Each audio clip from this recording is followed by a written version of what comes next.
Assalamualaikum Akti, Akhi dan Ukti. Apakah pernah melihat iklan rokok di tahun 90-an? Tidak adanya sensor dalam memvisualisasikan objek rokok. Begitu berbeda dengan iklan rokok saat ini, bahkan tidak adanya bentuk rokok di setiap iklan rokok. Nah, yang namanya iklan itu memberikan sugesti kepada penonton untuk menawarkan suatu produk sebagai tujuannya.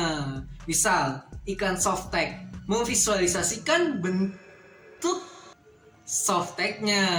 Iklan motor memvisualisasikan bentuk motornya, tapi berbeda dengan iklan rokok yang dibatasi dalam memvisualisasikan kelebihan produknya karena adanya beberapa regulasi.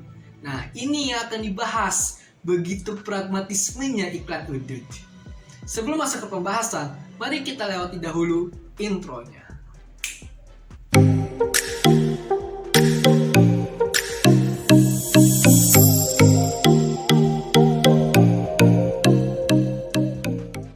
Dalam dunia industri, melalui periklanan digunakan untuk mempromosikan kelebihan produknya. Ada yang melalui iklan langsung di media cetak, dan juga ada yang melalui iklan langsung di media televisi, termasuk industri rokok. Nah, dari segala macam yang diiklankan di televisi, iklan rokok termasuk iklan yang dibatasi dalam memvisualisasikan kelebihan produknya. Dalam praktisi periklanan, ada beberapa produk yang selalu menimbulkan kontroversi. Produk-produk tersebut disingkat menjadi akrobat. Bukan akrobat yang ada dalam sirkus, bukan. Tapi akrobat akronim dari alkohol, rokok, kondom, dan obat-obatan. Khusus untuk iklan rokok, hanya boleh menampilkan citra atau image tanpa adanya perwujudan dari produk rokok.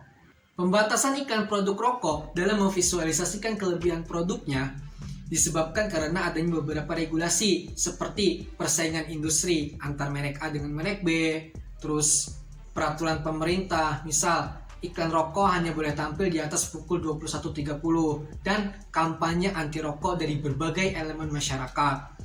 Tapi semua itu akan berhenti atau matinya suatu industri apabila menyerah terhadap regulasi yang ada tanpa menghadapinya dengan suatu inovasi sebagai solusi untuk melawan permasalahan yang ada. Proses dan hasil dari solusi tersebut saya menyebutnya sebagai pragmatisme. Nah, apa pengertian dari pragmatisme?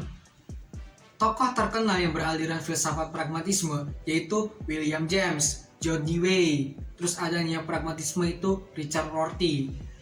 Saya memahami pragmatisme ialah pemikiran yang mengikuti arus zaman dengan pemikiran yang baru sebagai solusi yang berasal dari pengalaman manusia dan mengarah pada praktis yang bermanfaat untuk kehidupan manusia saat ini.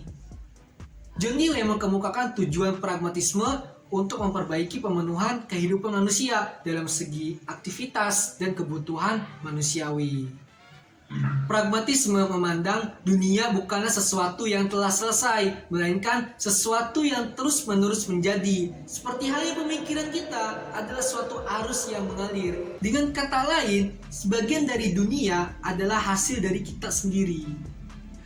Nah, dapat ditarik nih kalau pragmatisme memiliki 3 ciri. Yang pertama, memusatkan perhatian pada hal-hal dalam jangkauan pengalaman manusia. Yang kedua, apa yang dipandang benar adalah apa yang bermanfaat atau berguna. Yang ketiga, manusia bertanggung jawab atas nilai-nilai dalam masyarakat. Sudah dibahas sebelumnya, sebab adanya regulasi yang muncul mengakibatkan industri rokok untuk berinovasi dalam mengemas iklan agar tetap dapat mempromosikan produknya tanpa menyalahi aturan, terutama di televisi, karena televisi menjadi pilihan terbaik dalam menampilkan suatu iklan. Pragmatismenya, iklan produk rokok mengemasnya dengan pendekatan citra sehingga membuat suatu strategi yang bertema aktualisasi diri. Ini menjadi alasan iklan rokok dapat dengan mudah menyasar pada kalangan remaja karena adanya strategi marketing yang unik yang menyentuh aspek psikologis sehingga menimbulkan kebanggaan tersendiri dalam memakainya. Nah, sebagai strategi marketing, aktualisasi diri artinya keinginan seseorang dalam mencapai kebutuhan dengan mengusahakan segala kemampuan yang ia miliki.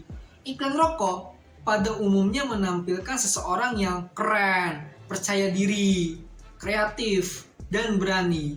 Hal ini sangat klop dengan citra diri yang diinginkan banyak remaja, para ABG, anak baru gede, sehingga memunculkan perilaku konsumtif tanpa pertimbangan rasional, tetapi membeli rokok mengikuti seperti di iklan gitu.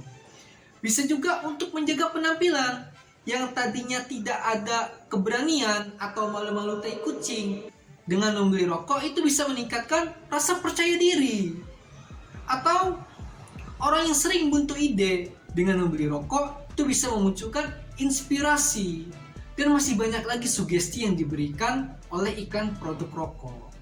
Sugesti yang diberikan dari iklan rokok dapat mempengaruhi gaya hidup, sehingga berawal dari gaya hidup dapat mempengaruhi pola konsumtif masyarakat yang meningkat terhadap merokok dan memberikan impact pemasukan yang besar terhadap industri rokok. Mungkin karena gaya hidup dari iklan rokok, munculnya stigma di kalangan masyarakat. Ora udut, ora style. Maksudnya, tidak merokok ya tidak bergaya. Oke, selesai. Mungkin dari teman ada tanggapan berupa pertanyaan, kritikan, masukan, atau apapun itu silahkan di kolom komentar. Saya akan menerimanya, apapun itu tanggapannya. Jadi, terima kasih sudah menonton. Dah.